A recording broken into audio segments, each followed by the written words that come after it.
जय गुरु जी, शुक्राना गुरु जी। आप सभी साथ संगत जी को जय गुरु जी। गुरु जी आप सभी पर मेहर बनाए रखें, सर्वदा भला सर्वदा भला। संगत जी, जैसे कि आजकल हम श्री दुर्गा सप्तशती जी के पाठों का अध्ययन कर रहे हैं और अब उसी कड़ी को आगे कंटिन्यू करते हुए आज हम पढ़ेंगे 7वां अध्याय। चिकारा शेरवाली दा बोल साचे दरबार की जय। माई मेरी जगतियाँ जोता वाली माता तेरी सदा ही जय। जय गुरु जी, शुक्राना गुरु जी। ऋषि बोले, तब आज्ञा पाते ही चंड मुंड आदि दैत्य आयुधों से सुसज्जित होकर चतुर्गिनी सेना के साथ चल पड़े। वहां पहुंचकर उन्होंने देखा कि हिमालय की ऊंची स्वर्ण की चोटी पर सिंह पर देवी बैठी हैं और मंद मंद हंस रही हैं। इस प्रकार उसे देखकर पकड़ने की चेष्टा करने लगे। किसी ने धनुष चढ़ा लिया, किसी ने तलवार संभाल ली एवं कितने एक देवी के पास पहुंच गए। तब अंबिका जी उन शत्रुओं के प्रति क्रोध में आ गई। उस समय क्रोध के कारण उनका मुख काला हो गया।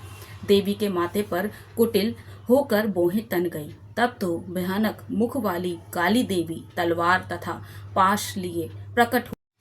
उस समय अद्भुत सा अट्ठांग धारण किया हुआ था। नरमुंड माला शोभित थी। चीते के चर्म की साड़ी पहने थी। शरीर का मांस सूखा दिखाई देता था। अत्यंत भयानक रूप था। मुख को विस्तार से खोल रखा था। लपलपाती हुई जीवा और भी भयानक थी। धसी हुई लाल लाल आंखें थी। गर्जना से सभी दिशाओं को भर दिया था। तब तो बड़े वेग से दैत्य सेना पर टूट पड़ी। बड़े बड़े असुरों को मारती हुई उनका भक्षण करने लगी। उन पार्श्व रक्षकों को, अंकुशधारियों को, महावत तथा योद्धाओं को, घंटों के साथ कितने हाथियों को एक ही हाथ से पकड़कर मुंह में डालने लगी। वैसे ही घोड़ों के साथ रथों को एवं सारथियों को भी मुंह में डाल डालकर अत्यंत भयानक रूप से दांतों से उन्हें चबाती जाती थी। किसी के केश पकड़ लेती तो किसी की गर्दन दबा डालती, किसी को पैरों से दबोच लेती तो किसी को छाती से धकेल कर मार गिराती। असुरों के द्वारा छोड़े हुए अस्त्र शस्त्रों को मुंह से पकड़ती जाती और दांतों से पीसती जाती। काली जी ने इस प्रकार बलवान दुरात्मा असुरों की वह सेना कुचल डाली, भक्षण कर डाली। कितने ही असुरों को मार पीट दिया। उस देवी ने कुछ तलवार से काट गिराए, कुछ एक खटवाक से पीट दिए गए और कुछ एक दांतों से कुचल दिए। क्षण भर में असुरों की वह सेना मार पीट कर गिरा दी। यह देखकर चंड उस भयानक काल की ओर दौड़ा। इधर महाअसुर मुंड ने भी महा भयंकर बाणों की वर्षा से एवं सहस्त्रों चलाए हुए चक्रों द्वारा उस भयंकर आंखों वाली देवी को ढांप लिया। वे अनेक चक्र देवी के मुख में प्रवेश करते हुए इस प्रकार दिखाई देने लगे जैसे बहुत से सूर्य बिंब बादलों के पेट में समाते जा रहे हों। तब तो जिसके भयंकर मुख के भीतर जिनका देख सकना भी कठिन था, ऐसे दांतों के प्रकाश से दमकती हुई अत्यंत क्रोध में आकर भयानक गर्जना करती हुई यह काली भीषण अट्टहास करने लगी। हूं करती हुई बहुत बड़ी तलवार लिए हुए देवी चंड पर कूद पड़ी। बहुत बड़ी तलवार लिए हुए देवी चंड पर कूद पड़ी। उसे बालों से पकड़कर उसी तलवार से झट चंड का सिर काट दिया। तब चंड को इस प्रकार मारा गया देखकर मुंड देवी की ओर दौड़ा। को पिता काली ने तलवार से मारकर पृथ्वी पर मुंड को गिरा दिया। तब महाबली को मरा हुआ देखकर और सेना का नाश भी होता देखकर बची कुची सेना भयभीत होकर भाग गई। अनंतता काली जी ने चंड और मुंड के सिर हाथ में लिए और फिर भयंकर अट्टहास करती हुई चंडिका के पास पहुंची। बोली, मैंने ही चंड और मुंड नामी महाअसुर आपकी भेंट चढ़ा दिए हैं। अब तो युद्ध में शुंभ और निशुंभ का आप स्वयं वध करना। देवी बोली, अपने सन्मुख लाए गए चंड मुंड महाअसुरों को देखकर कल्याणी चंडिका काली से ललित वचन बोली, हे देवी कालिके, क्योंकि तुम चंड मुंड को लेकर मेरे पास आई हो, इस कारण लोक में चामुंडा से तुम्हारी ख्याति होगी। इति 7वां अध्याय समाप्त। चिकारा शेरवाली दा बोल साचे दरबार की जय। माय मेरी जगतियाँ जोता वाली माता तेरी सदा ही जय। 8वां अध्याय प्रारंभ। ऋषि बोले, चंड तथा मुंड दोनों दैत्यों के मारे जाने पर एवं बहुत सी सेना के भी क्षय हो जाने पर असुर राज महाप्रतापी शुंभ के चित्त में भारी क्रोध पैदा हो गया। उसने सभी दैत्यों की सेना को युद्ध के लिए आज्ञा दे दी। उसने कहा, आज युद्ध नामक 86 सेनापति अपनी सारी सेना को लेकर चले। कंबू नामक 84 सेनापति भी अपनी सेना के साथ युद्ध के लिए निकले और मेरी आज्ञा से 50 करोड़ वीर्य कुल के असुर तथा 100 धर्म कुल के सेनापति सेनाओं के साथ कूच कर दें। और फिर मेरी आज्ञा से कालिक, मौर्य, दो हर्द कालिके सभी असुर तैयार होकर शीघ्र प्रस्थान करें। भयंकर शासन करने वाले असुर राज शुंभ ने इस प्रकार आज्ञा देकर स्वयं भी बहुत सी सहस्त्रों सेनाओं के साथ प्रस्थान कर दिया। जब चंडिका ने देखा कि अब इस और भयानक सेना साथ लेकर निशुंभ आ रहा है, तब तो उन्होंने अपने धनुष की टंकार करके पृथ्वी आकाश के मध्य भाग को गुंजा दिया। हे राजन, उस समय सिंह ने भी बड़ी भारी गर्जना की। फिर अंबिका जी ने घंटा बजाकर उस गर्जना को और भी बढ़ा दिया।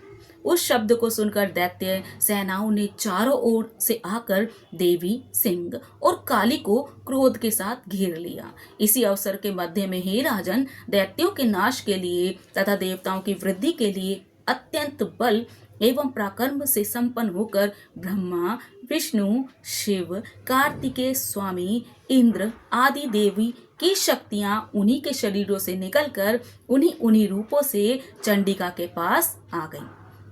जिस देवता का जो रूप, जैसे भूषण तथा वाहन है, उन्हीं वस्तुओं से संपन्न होकर वह देवता शक्ति वही रूप धारण कर दैत्यों के साथ युद्ध करने आ गई। ब्रह्मा जी की शक्ति, जिसे ब्रह्मानी कहा जाता है, वह हंसों से जुते हुए विमान पर आरूढ़ थी। अक्षय सूत्र कमंडल से शोभित थी। सबसे प्रथम उपस्थित हुई।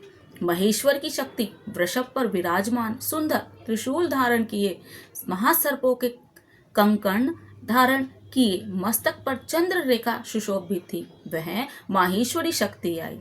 कार्तिक स्वामी की शक्ति मोर पर आरूढ़ ग्रह रूपणी कौमारी अंबिका शक्ति दैत्यों से युद्ध करने के लिए आई। वैसे ही विष्णु की शक्ति गरुड़ पर सवार होकर शंख, चक्र, गदा, शार्ग एवं खड्ग हाथ में लिए वह वैष्णवी शक्ति आ गई। या वाराह का विचित्र रूप धारण करने वाले विष्णु की वाराह शक्ति वैसा ही शरीर धारण करके वहां आई। नरसिंह जी के समान शरीर को धारण किए, गर्दन के बालों को फटकारने से आकाश के तारों को बिखेरती हुई नरसिंही शक्ति वहां आ पहुंची। इंद्र की शक्ति इंद्र के समान रूप वाली 1000 नेत्र धारण किए, वज्र हाथ में लेकर ऐरावत गजराज पर आरूढ़ होकर वहां आ गई। तब उन देव शक्तियों से घिरे हुए शंकर जी ने चंडिका से कहा, मेरी प्रसन्नता के लिए शीघ्र से शीघ्र ही इन महाअसुरों का संहार करो। तब देवी के शरीर से अत्यंत भयानक सैकड़ों गिद्धनियों की भांति हूं करती हुई बड़ी चंडिका शक्ति प्रकट हो गई। तब उस अपराजिता देवी ने धुएं जैसी जटा वाले शिव से कहा, भगवान, आप दूत बनकर शुंभ निशुंभ के पास जाएं।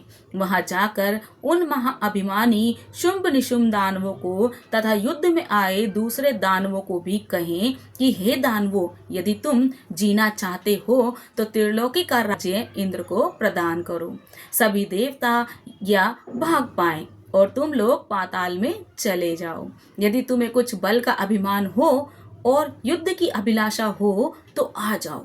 तुम्हारे मांस से मेरी गिद्धड़ियां तृप्त हो जाएंगी। इस दूत रूप में स्वयं शिव को ही देवी जी ने नियुक्त किया। वह शिव शक्ति संसार में शिव दूती के नाम से विख्यात है। जयकारा शेरवाली दा बोल साचे दरबार की जय। माय मेरी जगदियाँ जोता वाली माता तेरी सदा ही जय। जय गुरु जी। शिवदूती के नाम से विख्यात हुई। जयकारा शेरावाली दा, बोल साचे दरबार की जय, गुरुजी महाराज की जय। जबकि शिव द्वारा कथित देवी जी के वचन उन महाअसुरों ने सुने तो बड़े क्रोध में आ गए और जहां जहां कात्यायनी देवी स्थित थी उस ओर बढ़ने लगे। वहां कुपित होकर उन देव शत्रुओं ने बाण, शक्ति, रिद्धि आदि आयुधों से देवी जी पर पहले वर्षा करना आरंभ कर दिया। तब टंकार करके धनुष द्वारा पैने पैने बाण छोड़कर देवी जी ने खेल ही खेल में उनके फैले फेंके हुए बाण, शूल, शक्ति, परशु आदि शस्त्रों को काट डाला। फिर काली भी उनके सामने होकर शत्रुओं को शूल के प्रहार से चीरती, फाड़ती, खड्गवाक से कुचलती, मारी विचरण करने लगी। उधर ब्रह्माणी शक्ति भी जिस ओर दौड़ती उसी उसी ओर अपने कमंडलू का जल छिड़क देती, जिससे शत्रुओं का पराक्रम एवं तेज नष्ट होता जा रहा था। महेश्वरी शक्ति ने त्रिशूल द्वारा, वैष्णवी शक्ति ने चक्र द्वारा और कौमारी शक्ति ने शक्ति द्वारा उन दैत्यों का क्षय करना आरंभ कर दिया। ऐसी शक्ति के वज्र गिराने से सैकड़ों दैत्य दानव विदीर्ण होकर रुधिर के पनाले बहाते हुए पृथ्वी पर गिरने लगे। वाराही शक्ति ने तो कुछ एक को टुंड प्रहार से मार गिराया। कितने दैत्यों की छातियां अपनी दाढ़ों के अग्रभाग से चीर डाले। वाराह मूर्ति ने चक्र द्वारा बहुत से दैत्य चीर फाड़ डाले। कितने महादैत्यों को नरसिंही शक्ति अपने नाखूनों से विदीर्ण करके खाने लगी। जितने दैत्य शिवदूती के कठोर अट्टहास से भयभीत होकर पृथ्वी पर गिरते गए, फिर उन्हें वह खाती गई। इस प्रकार वह अत्यंत कुपित होकर अनेकों उपायों द्वारा बड़े बड़े दैत्यों को मारते हुए मातृगण को देखकर देव शत्रुओं के सैनिक भागने लग गए। उन दैत्यों को मातृगण से पीड़ित होकर भागता हुआ देखकर क्रुद्ध हुआ महाअसुर रक्तबीज युद्ध के लिए आ गया। रक्तबीज के वज्रवान शरीर से एक भी रुधिर बिंदु जब पृथ्वी पर गिरती तब उसी के समान बलवान दूसरा असुर पैदा हो जाता। उस महाअसुर ने आकर इंद्र शक्ति के साथ युद्ध किया। तब इंद्र शक्ति ने अपने वज्र के द्वारा रक्तबीज की ताड़ना की। वज्र के लगते ही उसके शरीर से बहुत सा रुधिर बहने लगा। रुधिर की एक एक बूंद से बहुत से योद्धा पैदा हो गए, जिनका रूप पराक्रम रक्तबीज के समान था। जितनी भी रक्त की बूंदें शरीर से गिरी थी, उनके उतने ही उसके सदृश बलवीर पराक्रमी पुरुष उत्पन्न हो गए। वे रक्त से उत्पन्न हुए पुरुष भी अत्यंत भयानक अस्त्र शास्त्रों से सुसज्जित मात्र गणों के साथ लड़ने लगे। फिर इंद्री ने वज्र से उसका सिर छत विछत कर दिया। उससे रुधिर तो बह उठा। तब हजारों पुरुष उसी रुधिर से पैदा हो गए। वैष्णवी शक्ति ने चक्र द्वारा उसे मारा। इंद्री ने गदा द्वारा असुरराज की ताड़ना की। वैष्णवी के चक्र से शत होने पर उसके शरीर से ज्यों ही रुधिर स्राव हुआ, उससे हजारों उसी के समान महाअसुर पैदा हो गए, जिसने संपूर्ण जगत भर गया। कौमारी ने शक्ति से उसे मारा, वाराही ने तलवार से, माहेश्वरी ने महाअसुर रक्तबीज को त्रिशूल से हनन किया। उस दैत्य ने भी गदा द्वारा सभी मात्र गणों को पृथक पृथक मारा। उस समय रक्तबीज बड़े क्रोध में समाविष्ट था। शक्ति, शूल आदि आयुधों से वह कई बार विषित होने पर उसके शरीर से रक्त प्रवाह से पृथ्वी पर गिरते ही सैकड़ों असुर उत्पन्न हो गए। असुर के रुधिर से उत्पन्न उन असुरों ने सारा जगत व्याप्त कर लिया।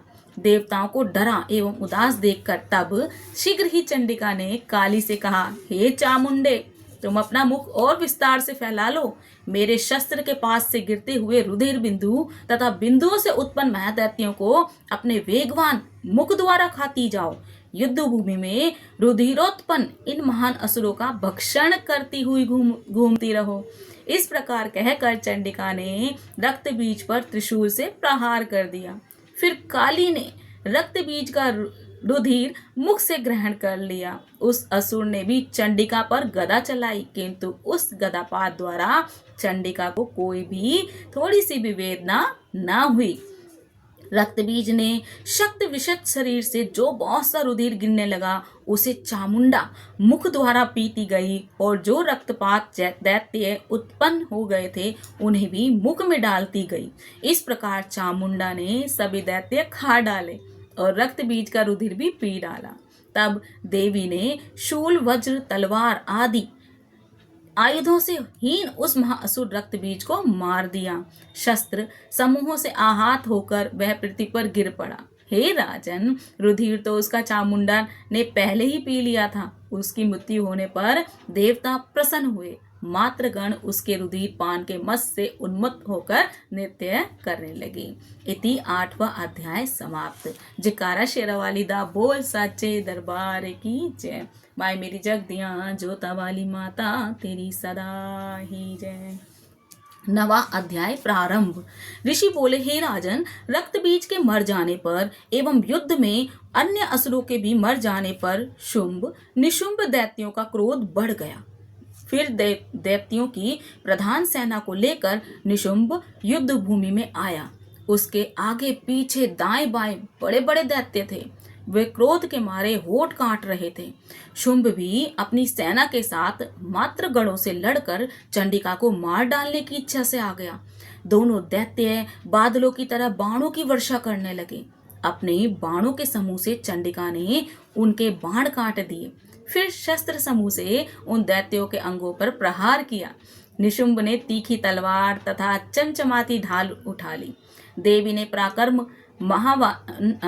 के पराक्रम वाहन सिंह के सिर पर प्रहार कर दिया। अपने वाहन पर इस प्रकार प्रहार होता देखकर देवी ने शूरप नामक बाण द्वारा निशुंभ की बड़ी तलवार तथा 8 चंद्रों वाली ढाल काट दी।